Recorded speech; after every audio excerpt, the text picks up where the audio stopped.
بسم اللہ الرحمن الرحیم نحمدہ و نصلی علی رسول الکریم اما بعد۔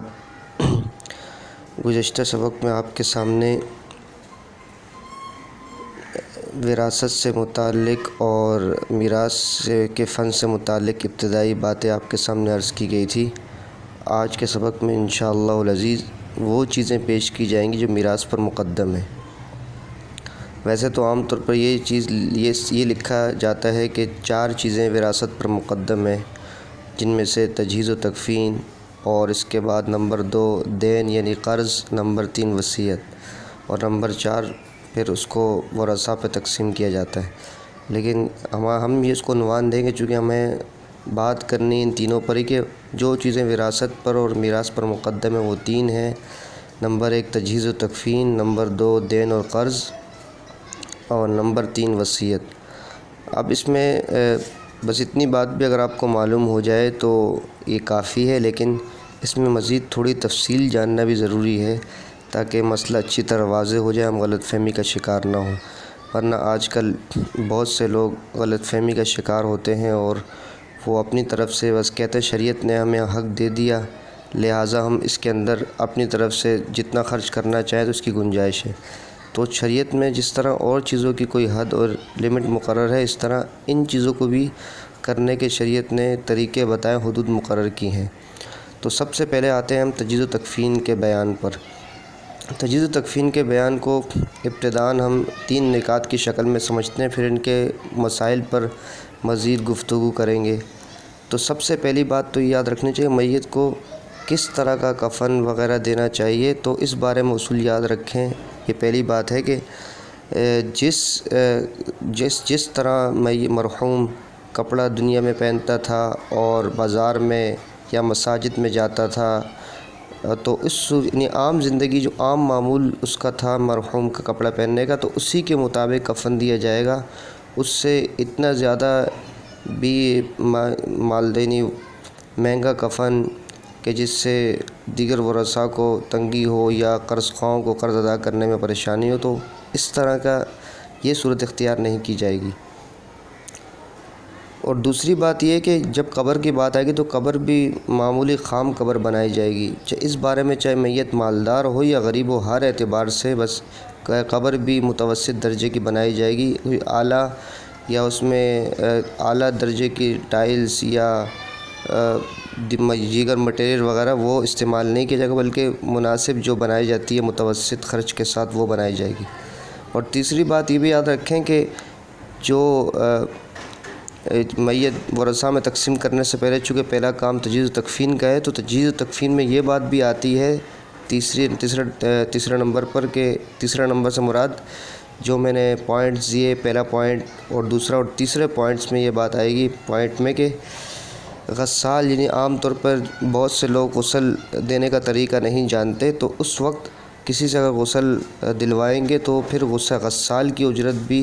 وہ میت کے مال سے ہی دی جائے گی۔ تو یہ سب سے پہلا کام ہم نے کرنا ہے۔ اور یہاں پر اس میں یہ بات بھی آئے گی اسی میں کہ تیسری صورت میں کہ اگر بالفرض کسی عام مسلمانوں کے قبرستان میں جگہ نہ ملے، قبرستان پر ہو گیا ہو، تو اس صورت میں اگر کہیں زمین خریدنے کی جگہ اگر پڑی تو وہ بھی سب سے پہلے جو کام کیے جائیں گے وہ یہی ہے کہ میت کے مال سے ہی وہ قبر وغیرہ خریدی جائے گی۔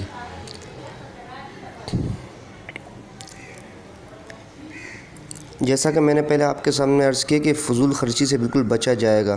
کیونکہ فضول خرچی میں ایک خرابی تو یہ ہوگی کہ ورثاء کو جتنا مال وراثت میں ملتا ہے تو اس کی مقدار کم ہو جائے گی، اور دوسری خرابی یہ ہوگی کہ جو قرض وغیرہ قرض خواہوں اور جن کا قرض دینا ہے تو پھر ان کا حق وہ تلف ہو جائے گا۔ اب تک میں نے آپ کے سامنے یہ 3 باتیں کی کہ میت کے ترکے میں سب سے پہلے تجہیز و تکفین کی جائے گی، لیکن اس میں متوسط درجے کا اس کو کفن دیا جائے گا، اور اسی طرح متوسط درجے کی اس کے لیے قبر بنائی جائے گی۔ اور اس کے علاوہ اگر غسال یعنی غسل دینے والے اور قبر کے لیے زمین خریدی گئی، وہ بھی میت کے مال میں سے وہ مال لیا جا سکتا ہے کہ بلکہ لیا جائے گا۔ اور اس کے بعد اب چند مسائل آپ کے سامنے اسی موضوع سے متعلق تجہیز و تکفین سے متعلق وہ پیش کرنے ہیں۔ اگر اس سے نمبر وار اگر پیش کروں گا تو انشاءاللہ امید ہے صحیح سمجھ میں آ جائیں گے۔ تو پہلا مسئلہ یہ کہ اگر میت کا مال قرض سے کم ہے، اگر میت کا مال قرض سے کم ہے یا بالکل قرض کے برابر ہو، یعنی میت کے مال سے قرض ادا ہی نہیں ہو سکتا یا بالکل جتنا پیسہ ہے اتنا قرض ہے، تو پھر کفن و دفن کے سامان میں ضرورت سے زیادہ خرچ کرنا ہرگز جائز نہیں ہے۔ اس صورت میں تو بالکل گنجائش نہیں ہے۔ لیکن اگر میت کے ذمہ قرض ہی نہیں ہے، دوسرا مسئلہ یہ کہ اگر میت کے ذمہ قرض ہی نہیں یا مال قرض سے زیادہ ہے، یعنی مال قرض سے زیادہ ہونے کا مطلب یہ ہے کہ قرض ادا ہونے کے بعد بھی مال بچتا ہے، تو اس صورت میں تجہیز و تکفین میں وہ زیادہ خرچ کر سکتے ہیں۔ گنجائش یہ کہ سب ورثاء بالغ ہوں اور سب کی اجازت ہو، تو اس صورت میں تجہیز و تکفین میں زیادہ خرچ کرنے کی گنجائش تو ہے، لیکن یہ میت کی طرف سے نہیں ہوگا، بلکہ تمام ورثاء جتنا زیادہ خرچ کریں گے وہ گویا کہ ہر وارث اپنا حصہ اس میں شامل کرنا چاہ رہا ہے، تو سب ورثاء بالغ ہیں، تو چونکہ ان کی رضامندی کا اعتبار ہوتا ہے، وہ سارا کر سکتے ہیں۔ اور تیسرا مسئلہ یہ ہے کہ اگر ورثاء نابالغ ہیں، یعنی مسئلہ تو یہی ہے کہ اگر میت کے ذمہ قرض نہیں یا مال قرض سے زیادہ ہے، تو اس صورت میں اگر ورثاء دونوں قسم کے ہیں، وارث ورثاء بالغ بھی ہیں نابالغ، تو اس صورت میں اگر کوئی زیادتی اگر وہ کوئی اخراجات میں زیادتی کرتا ہے تو اس صورت میں وہ صرف بالغ ورثاء کے حصے میں آئے گا، باقی نابالغ کا حصہ ان کو پورا مکمل ملے گا، اور جن ورثاء نے اجازت دی صرف انہی کا حصہ کٹے گا اور انہی کو حصہ کم ملے گا۔ اور چوتھی بات یہ کہ اگر ورثاء تو سارے بالغ ہیں، یعنی میت کے قرض ادا کرنے کے بعد مال بھی بچ جاتا ہے اور سب بالغ بھی ہیں، لیکن اجازت سب نے نہیں دی، تو اس صورت میں جس نے اجازت دی ہے تو وہ صرف اسی کے طرف سے وہ زیادتی کا اعتبار ہوگا، باقی ورثاء کو اپنا حصہ مکمل ملے گا، ان کے حصے سے کچھ کاٹ پیٹ نہیں ہوگی، بلکہ جنہوں نے اجازت دی ان کا حصہ کم کیا جائے گا جتنا مال میت کے تجہیز و تکفین پر لگا۔ اور پانچواں مسئلہ اس بارے میں یہ ہے کہ تجہیز و تکفین میں اکثر یہ سمجھا جاتا ہے کہ بس جس چیز کا تعلق بھی کفن دفن تجہیز و تکفین سے ہے بس وہ سارا میت کے مال سے لیا جائے گا، حالانکہ یہ بات غلط ہے۔ اور عام طور پر یہ جو جنازے کی چارپائی ہوتی ہے اس کے اوپر جو چادر ڈالی جاتی ہے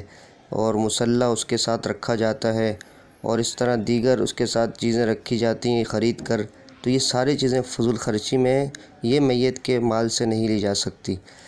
تو یہ تو اگر کوئی لے گا تو اس صورت میں تمام صورتیں وہی ہوں گی جو پہلے ذکر کی گئی ہیں، تو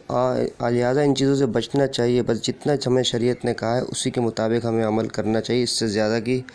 گنجائش بالکل نہیں ہے۔ اور اس سلسلے میں ایک بات یہ بھی سمجھ لیں کہ عام طور پہ غلط فہمی یہ ہوتی ہے اور یہ کیا جاتا ہے کہ میت کے یعنی کسی کے مرنے کے بعد اس کا جو کپڑے ہوتے ہیں، اسی طرح اس کا جو سامان بچتا ہے، جو سامان عام استعمال میں نہیں آتا، تو اس کو صدقہ کر دیا جاتا ہے، حالانکہ یہ بات غلط ہے۔ اس صدقہ کرنا ہے اور بلا شبہ صدقہ کرنا جائز، اور میت کی طرف سے کیا جائے تو اس کا ثواب بھی اسے پہنچتا ہے، یہ تو احادیث میں ثابت ہے۔ آپ علیہ الصلاۃ والسلام سے بہت سے صحابہ نے پوچھا، یعنی وقتاً فوقتاً صحابہ پوچھتے رہے، بعض صحابیات نے پوچھا کہ اگر ہم اپنے والدین کی طرف سے کوئی چیز صدقہ کریں گے تو کیا اس کا ثواب ان کو پہنچے گا؟ تو آپ علیہ الصلاۃ والسلام نے جواب دیا بالکل پہنچے گا۔ اس طرح یہ سارے صدقے کا ثواب کا پہنچنا، یہ سارے ثواب کا ثبوت بہت سی معتبر حدیث سے ثابت ہے، لیکن جب بات آتی ہے یہاں کی تو اس میں ورثاء وغیرہ وہ جتنی چیزیں بچی ہیں، چاہے وہ میت کے کپڑے ہوں کچھ بھی ہو، سب ورثاء کا اس میں حق ہے، تو اس میں پھر وہی مسائل پیچھے دیکھے جائیں گے کہ تمام ورثاء بالغ ہیں تو پھر ہر ایک وہ صدقہ کرنا چاہیں گنجائش ہے، پھر ہر ایک کے حصے سے کٹ جائے گا۔ اگر نابالغ ہیں تو صرف بالغ کا حصہ کٹے گا، نابالغ کا نہیں کٹے گا، کیونکہ نابالغ کی اجازت کا اعتبار ہی نہیں ہے۔ جب اجازت کا اعتبار ہی نہیں ہے تو لہٰذا اس کی طرف سے کیا گیا اس کی طرف سے کیا گیا صدقے کا بھی اعتبار نہیں ہوگا۔ بہرحال اس غلط فہمی سے ہمیں بچنا چاہیے، جو ہم سے آج پر غلط فہمی ہوتی ہے کہ میت کے جو چیزیں ہوتی ہیں جو استعمال میں اس کو فوراً صدقہ کر دیا جاتا ہے۔ صدقہ کرنا بھی ہے تو پھر تمام شرعی اصولوں کو دیکھا جائے گا جو پیچھے گزر چکے ہیں۔ اور اس صورت میں ضمن میں ایک مسئلہ یہ بھی سمجھ لیں کہ عورت کا اگر شوہر موجود ہو تو پھر اس صورت میں عورت کا کفن دفن اس کے ذمہ واجب ہے، یعنی شوہر ہی کفن دفن کرے گا، عورت کے ترکے میں سے اس کا خرچ نہیں لیا جائے گا۔ اگر شوہر نہیں ہے تو پھر حسب معمول مرنے والوں کے ترکے اور مال سے اس کا خرچ کیا جائے گا۔ اب تک آپ کے سامنے تقریباً 5 باتیں ہو گئی ہیں، لیکن 5ویں بات کے ذہن میں 2-3 مسائل بھی آ گئے تھے۔ اب چھٹی بات کی طرف آتے ہیں۔ چھٹی بات یہ کہ اگر میت نے بالکل کچھ مال اور ترکہ نہیں چھوڑا جس سے اس کی تجہیز و تکفین کی جائے، تو اس صورت میں پھر کیسے تجہیز و تکفین کی جائے گی؟ تو اس کا جواب یہ ہے کہ اس صورت میں پھر دیگر ورثاء، یعنی عام طور پر جس وارث کو جس تناسب سے حصہ ملنا تھا تو اسی تناسب سے وہ چندہ وغیرہ دے گا اور پھر اس کی تجہیز و تکفین کی جائے گی۔ اس کو اس طرح سمجھا جا سکتا ہے کہ مثال کے طور پر ایک وارث کو 5 ورثاء ہیں، ایک وارث کو 4 حصے مل رہے تھے، باقی سب کو 2 مل رہے تھے، تو جس کو 4 مل رہے تو اسی تناسب سے وہ چندہ دے گا اور باقی کو اپنے مال جتنا اس کو ملنا تھا، اگر مال ہوتا تو اس کو اتنا ملنا تھا تو اس تناسب سے اس سے چندہ لیا جائے گا۔ لیکن اگر کوئی میت ایسی ہے کہ جس کے ورثاء ہی نہیں ہیں یا ورثاء تو ہیں لیکن ان کی اپنی حالت ایسی پتلی ہے کہ وہ ان سے قرض وغیرہ ان سے یہ تجہیز و تکفین نہیں کی جا سکتی، تو اس صورت میں پھر اگر حکومت کسی علاقے میں یا کوئی اسلامی مملکت کے اندر کوئی اسلامی حکومت ہے یا کوئی بیت المال کا نظام موجود ہے، وہاں سے اس کی تجہیز و تکفین کی جا سکتی ہے، تو پھر وہیں سے تجہیز و تکفین کی جائے گی۔ لیکن اگر اسلامی حکومت ہو لیکن بیت المال کا نظام نہ ہو یا کوئی حکومت کی طرف سے اس طرح کی کوئی صورت نہ بنتی ہو، تو پھر مسلمانوں کا اہل محلہ اور اہل شہر میں سے ان اہل شہر اور اہل محلہ پر پھر ضروری ہے کہ وہ اتنا چندہ جمع کریں کہ جس سے کہ اس کی تجہیز و تکفین کی جائے، اتنا زیادہ نہ کریں کہ جس سے جو بچ جائے، بلکہ جتنا اس پر اس کے متوسط کفن و دفن میں خرچ ضروری ہوتا ہے صرف اتنا ہی چندہ جمع کر کے اس اپنے اوپر جو حق ہے اس کو پورا کیا جائے۔ یہاں تک تو بات تجہیز و تکفین کے متعلق تھی۔ اب دوسرے نمبر پہ ہے ہمارے پاس جو سب سے زیادہ مرحوم کی جو مقدم کی جائے گی مرنے کے بعد، وہ ہے قرض۔ قرض کو دوسرے نمبر پہ اس لیے لائے ہیں کہ چونکہ عام طور پہ زندگی میں بھی جب آدمی نے کپڑے پہنے ہوں تو وہ جو قرض خواہ ہوتا ہے وہ ہر چیز کا مطالبہ کر سکتا ہے اپنے سامان بیچنے کا، لیکن کپڑے جو پہنے ہوتے ہیں آدمی نے اس کا وہ مطالبہ نہیں کر سکتا، وہ آدمی کی ضرورت ہے۔ تو اس لیے مرنے کے بعد بھی سب سے مقدم تجہیز و تکفین کو کیا، کفن و دفن کو، اور پھر اس کے بعد قرض وغیرہ کا دوسرے نمبر پر دوسرا نمبر ہوگا وہ تجہیز و تکفین کے بعد وہ قرض کا ہوگا کہ قرض بھی میت کے مال سے ادا کیا جائے گا وراثت کی تقسیم سے پہلے۔ اب قرض کی یہ ایک قسم کا قرض نہیں ہوتا، بلکہ قرض کی عام طور پر 3 قسمیں۔ پہلی قسم وہ ہیں جو حالت صحت کے قرض ہیں، دوسری قسم کے وہ قرض ہیں جو کہ مرض الوفات میں لیے، تیسری قسم کے وہ قرض ہیں جو اللہ تعالیٰ کے قرض ہیں۔ مثال کے طور پر نمازیں نہیں پڑھی، زکوٰۃ ادا نہیں کی، اور کوئی نظر زکوٰۃ ادا نہیں کی، روزہ وغیرہ نہیں رکھا، نماز نہیں پڑھی، اس کے بدلے میں جو اس کے اوپر فدیہ وغیرہ لازم ہوتا ہے، تو یہ تیسری قسم کا قرض ہے۔ یہ تو اجمالاً تینوں قرضوں کا بیان میں نے آپ کے سامنے کیا۔ اب ان میں سے ہر ایک کی کچھ تفصیل کرتے ہیں کہ پہلے قسم کے قرضوں میں وہ کیا کیا آتا ہے۔ تو پہلے قسم کا قرض وہ ہے جو حالت صحت میں، یعنی مرض الوفات سے پہلے میت کے اقرار سے ثابت ہوا ہو، یا وہ گواہوں کی گواہی سے ثابت ہوا ہو، یا عام طور سے لوگوں کے مشاہدے اور معائنے سے ثابت ہوا۔ مثلاً سب کے سامنے کسی آدمی نے کسی سے 1000 روپے لیے ہیں، یا مہر تو ہوتا ہی ہے، وہ بھی سب کے سامنے مقرر ہوتا ہے کہ فلاں مسجد میں اس مرد کا نکاح اس عورت سے ہوا تو مہر اتنا مقرر تھا اور مرد نے ادا نہیں کیا۔ تو یہ پہلی قسم کے قرضوں کا خلاصہ یہ ہے کہ جو حالت صحت میں ہو اور میت کے اقرار سے ثابت ہوں، یا وہ گواہوں کی گواہی سے ثابت ہو، یا عام لوگوں سے یا عام طور سے لوگوں کے مشاہدے اور معائنے سے ثابت ہوں، تو یہ پہلی قسم کا قرض ہے، تو یہ سب سے مقدم ہوگا۔ اور دوسری قسم کا جو قرض ہے وہ ہے جس کا جو قرض حالت صحت میں نہیں بلکہ مرض الموت میں میت نے جس کا اقرار کیا، مثلا یہ کہا ہو کہ فلاں شخص کا اس قدر روپیہ میرے ذمہ واجب ہے، یا میں نے اس کی فلاں چیز ضائع کر دی تھی تو اس کی قیمت میرے ذمہ واجب ہے، اور یہ صرف میت اقرار ہی کر رہا ہے، صرف میت کا اقرار ہی ثابت ہے، باقی گواہوں سے یا عام مشاہدے سے یہ ثابت نہ ہو، تو یہ دوسرا قسم کا قرض ہوتا ہے۔ اور تیسری قسم کا قرض وہ ہے جو کہ اللہ تعالیٰ کا قرض ہے، کہ مطلب جیسے زکوٰۃ، کفارہ، قضا نماز اور قضا روزے کا فدیہ وغیرہ، تو یہ تیسری قسم کا قرض ہے۔ اس بارے میں ایک اصول تو یہ یاد رکھ لیں کہ جب تک پہلی دو قسموں کا قرض ادا نہیں ہو جاتا اس وقت تک تیسری قسم کے قرضوں کی طرف نہیں آئیں گے۔ سب سے پہلی دو قسم کے جو قرض ہیں ان کو ادا کیا جائے گا، اور پھر اس کے بعد جو تیسری قسم کا جو حقوق اللہ والا قرض ہے اس کو ادا کیا جائے گا۔ اور اس سلسلے میں ایک بات یہ بھی یاد رکھیں کہ بالفرض اگر مال اتنا ہے کہ جس سے صرف ایک ہی قرض ادا ہو سکتا ہے، تو وہ سب سے پہلے حالت صحت کے قرض، جس کی چند شرائط ذکر کی تھی حالت صحت کے قرض کی، وہ ادا کیا جائے گا۔ اگر مال ایسا ہے کہ وہ اس سے شروع کے دو قرض ادا ہو سکتے ہیں، تیسرا قرض ادا نہیں ہو سکتا، تو پھر پہلے دو قرض ادا کیے جائیں گے اور تیسرا قرض ادا نہیں کیا جائے گا، جیسا کہ چونکہ وہ ایک قسم کی اس کا تعلق وصیت سے، وصیت کی ہوگی تو وہ پھر ادا کیا جائے گا ثلث مال سے، جیسا کہ آگے آئے گا، اور وصیت کا درجہ قرض کے بعد ہے۔ اور اس ضمن میں ایک بات یہ بھی یاد رکھیں کہ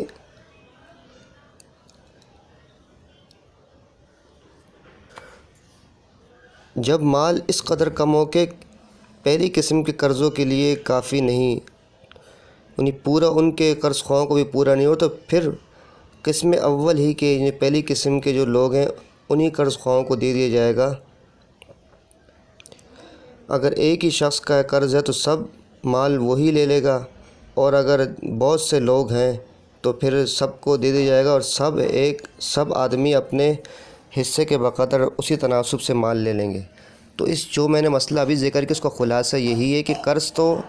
اس کے پاس مال تو بہت کم ہے، جس سے پہلی قسم کے لوگوں کو بھی قرض پوری طرح ادا نہیں ہو سکتا، تو اس صورت میں پھر یہ صورت اختیار کی جائے گی کہ اگر دیکھا جائے گا کہ وہ ایک آدمی ہے یا کئی آدمی، اگر ایک ہی آدمی ہے تو سارا مال اس کو دے دیا جائے گا، باقی وہ معاف کرنا چاہے تو اس کی اپنی مرضی، ورنہ اللہ کے نزدیک وہ اس کا حساب کتاب لے سکتا ہے۔ لیکن اگر وہ چند آدمی ہے اور سب کو دیا جائے تو پورا نہیں ہوتا، پھر ہم وہ صورت اختیار کریں گے کہ تناسب دیکھیں گے، جس شخص کا تناسب زیادہ ہے، اس نے زیادہ قرض دیا ہے میت کو، تو اس کو تھوڑا زیادہ دے دیں گے، جس نے کم قرض دیا تھا تو اس کو کم، اسی تناسب سے اس کو ہم آگے دیتے چلے جائیں گے۔ اور اس ضمن میں یہ بھی جیسے پہلے بھی گزرا ہے کہ عورت کا جو مہر ہوتا ہے وہ بھی دین ہے، تو جس طرح دیگر قرض خواہ میت کے بعد